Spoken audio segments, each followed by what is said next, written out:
박영선 위원께서 질의하도록 순서를 바꾸도록 하겠습니다. 이거 왜 안 바꿨어?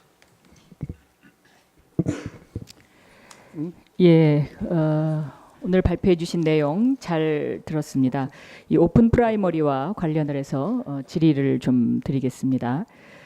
지금 현재 우리나라 정당의 공천 제도를 바꿔야 한다는 데는 누구나 다 공감을 하는 것 같습니다. 그런데 선거 제도라는 것이 완벽한 제도가 없기 때문에 그래도 가장 그 국민의 뜻을 반영할 수 있는 제도가 무엇이냐의 그런 어떤 차원에서 최선의 제도를 선택하는 것이 그것이 관건이라고 생각합니다. 그런데 오픈 프라이머리는 이제 그 정당의 영향력을 약화시킨다는 단점과 이제 그 신인의 이제 그 제도권으로의 진입 문제 그리고 선거 비용 문제 이렇게 크게 이제 세 가지의 관점이 있는 것 같습니다. 그런데 그 비용 문제는 어차피 제도를 도입하면 거기에 따르는 이제 어떤 그 비용과 관련해서 이 제도 도입에 따른 하나의 투자의 개념으로 볼 수 있기 때문에 그것은 뭐 제가 보기에는 어느 정도 그 여야 간의 그 이제 이해도가 있는데. 이왕 비용을 드릴 거면 이왕 비용이 들어가는데 이 비용이 들어가는 이 문제를 가지고 첫째 국민의 뜻을 가장 반영하는 후보를 고르는 것이 오픈 프라이머리의 가장 큰 장점이 아닌가 저는 이렇게 보고 있습니다. 과거에 이제 정당 정치가 너무 강조하다 보면 박정희 정권 제3공화국 시절에는 정당에 가입하지 않은 사람은 출마도 하지 못하게 했던 그런 시절이 우리가 있었습니다. 그런데 최근에 전 세계적으로 보면 이 정당의 영향력과 국민의 어떤 그 뜻을 모으는 것의 균형점을 어떻게 찾아갈 것이냐 저는 이것이 관건이라고 생각하는데요. 여기에 대해서 최 교수님하고 이준환 교수님하고 한번 의견을 좀 듣고 싶습니다. 네. 네. 원래 프라이머리의 기원이 미국에서 유권자들에게 공천권을 주려고 시작된 게 아니라 정당에서 프라이머리라고 하는 이벤트를 통해서 유권자 관심을 모아서 당표를 많이 얻기 위해서 시작했던 겁니다.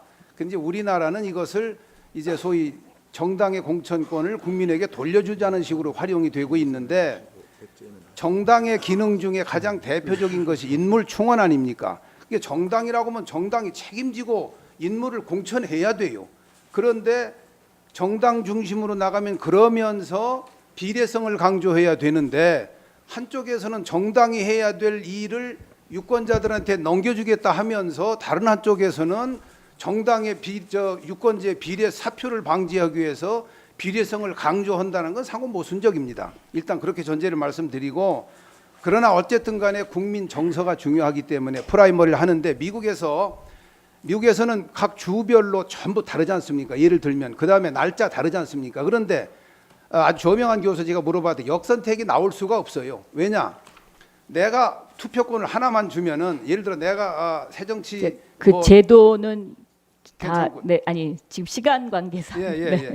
저는 일단은 프라이머리를 하되 거의 의무 투표제가 아닌 프라이머리는 기득권 세력 결국은 인원 동원 경쟁으로 가고 기득권 세력들의 안전핀에 불과하다. 저는 그렇게 봅니다. 현재로서는. 예. 이준환 교수님은 여기에 대해서 어떻게 생각하신가요? 저도 과거 정당의 민주화로 공천권을 그 소수 당 지도부가 행사했던 데에서 확대하고 민주화시켜야 되는 데에 대해서는 프라이머리라고 하는 것 자체가 의미는 있다고 봅니다. 네, 제가 이 탑2 프라이머리 제도에 관한 그 법을 제출을 했습니다. 그런데 탑2 프라이머리 제도에 관한 법을 제출한 이유는 그 동안에 오픈 프라이머리를 그 이제 지속적으로 해온 미국이라든가 아니면 프랑스도 뭐 하나의 오픈 프라이머리라고 할 수 있죠. 결선형 투표제니까요.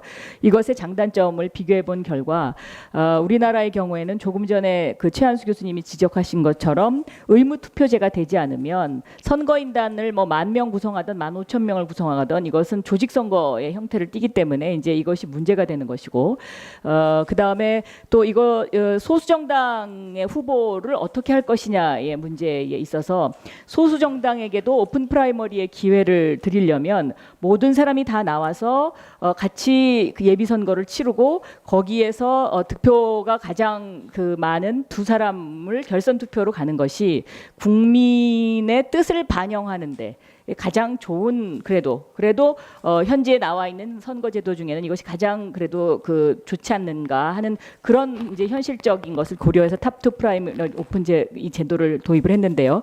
여기에 대한 의견을 좀 이준환 교수님 먼저 말씀을 좀 해주시고 또 최한수 교수님 이렇게 얘기 좀 해주시죠. 네.